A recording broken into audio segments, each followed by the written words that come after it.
Hello everyone! I would have uploaded this video some 2 hours ago, but my internet service provider failed to provide me with the service of internet. That's very unfortunate, but you know, it is as it is, and it's not all that easy to come by internet these days. So now that I've managed to figure things out, we're gonna enjoy a very nice game from round 3 of the 2018 Biel Chess Festival. It's Magnus Carlsen with the white pieces against Peter Svidler, and I don't know if you've seen my previous video, that very nice game Svidler played against Georgiadis.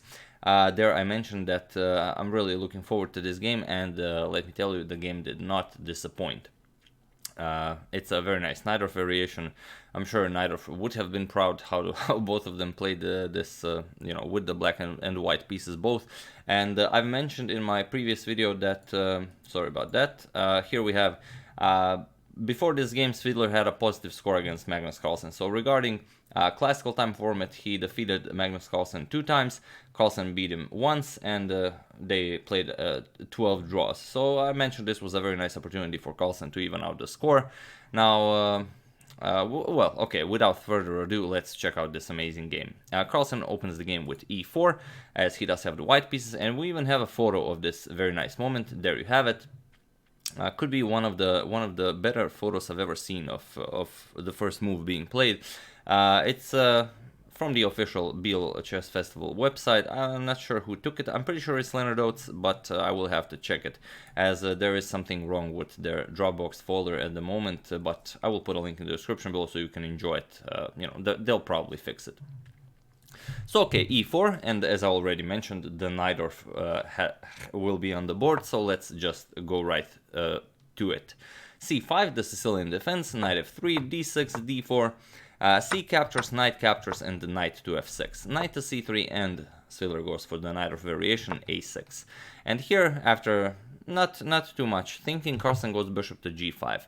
After the game, in an interview, Svidler mentioned that bishop to g5 is one of the moves why he stopped playing the Najdorf, as there are simply too many lines you have to, you know, be aware of.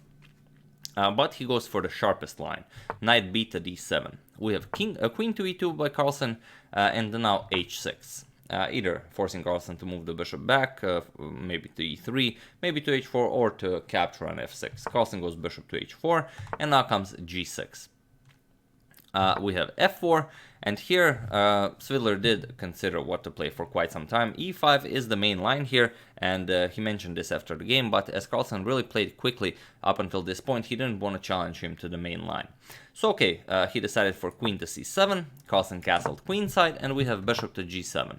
g4, now really expanding, now a lot of ideas are possible, e5, g5, f5, you have to consider everything, and here Svidler played the sharpest move, e5. And he said that he did have to calculate a lot of things, because you can't play e5 without considering knight to b5, knight c to b5. You have to really see what's going on here. Of course, you can't move the queen immediately to somewhere like a5, then the d6 pawn will become weak. So the strongest move is to capture the knight, and then you have to see that after knight captures on b5, the queen is under attack, and now you have to play something.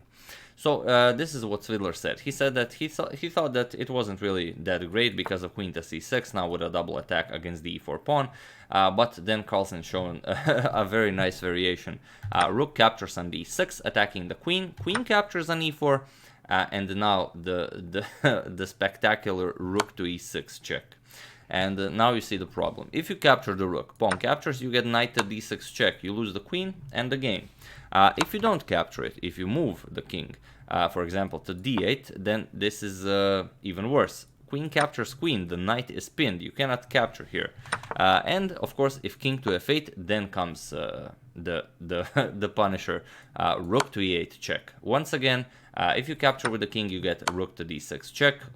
This comes with a nice fork on the queen. And if you don't capture it, well, you have to capture it. If you capture it with the knight, then of course the knight is no longer protecting the queen, so the queen is free for grabs. So queen captures on e4, again you lose the queen and the game. So he had to figure out a lot of things when he played e5, but fortunately Carlsen decided not to do this, as you know, it's too complicated to calculate, and it's good that he didn't, because after captures probably Svidler would have found that queen to c6 loses, and then after he would have played queen to a5 and all would be well. Knight captures, king moves to f8, and now black can continue playing this position.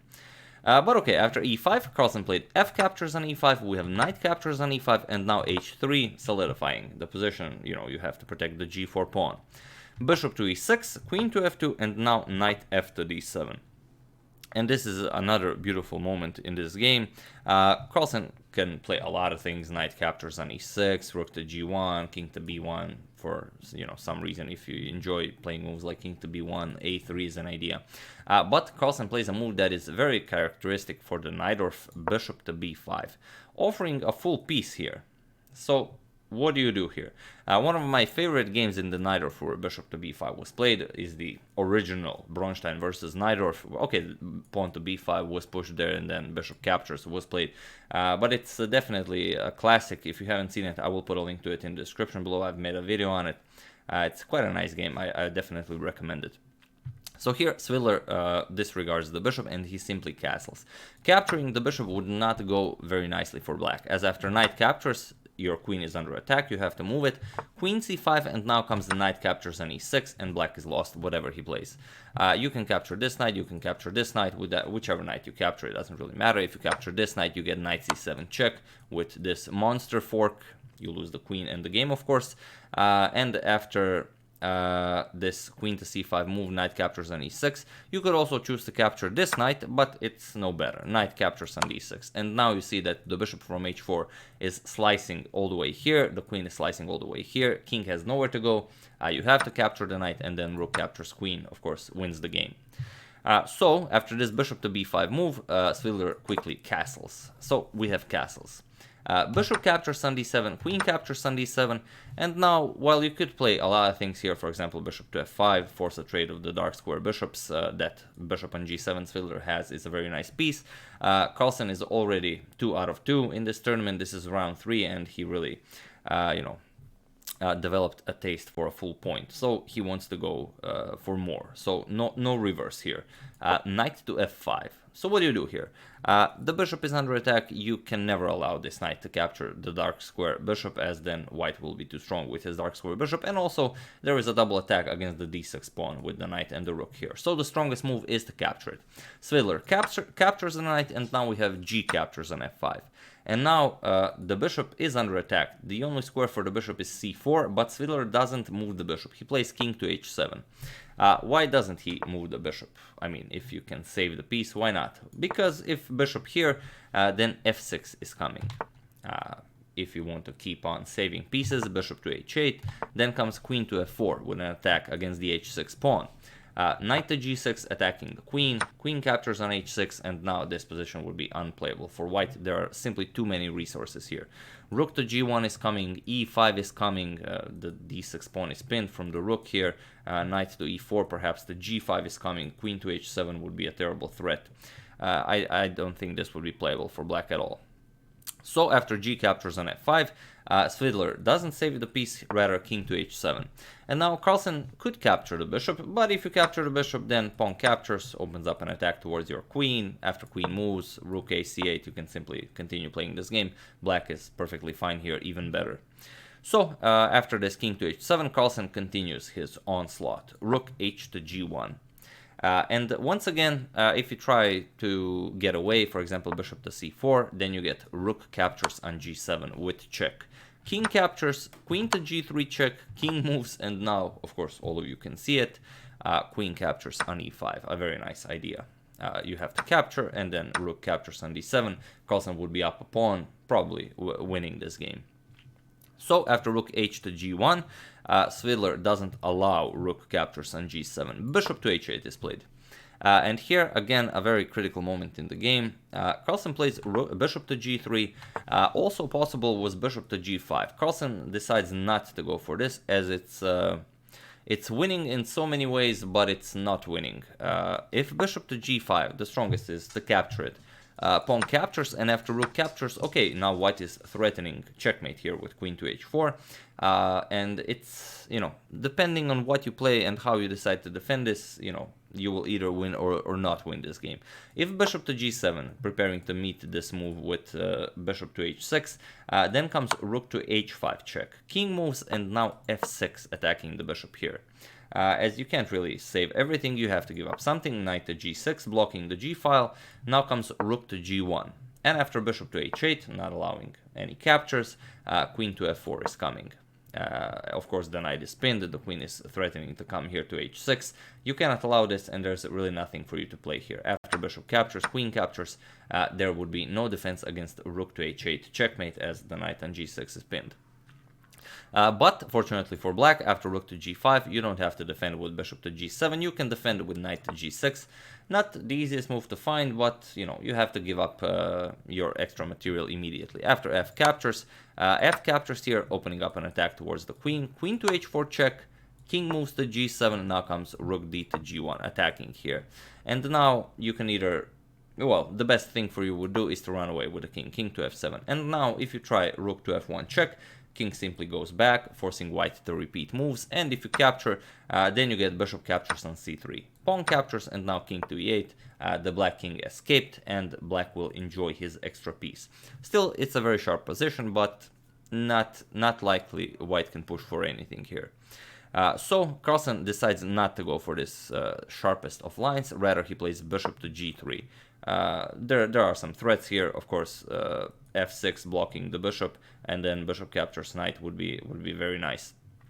Also, he's preparing bishop to f4, so the queen can come to h4. We have rook to c8. Finally, Svidler brings his last inactive piece in the game.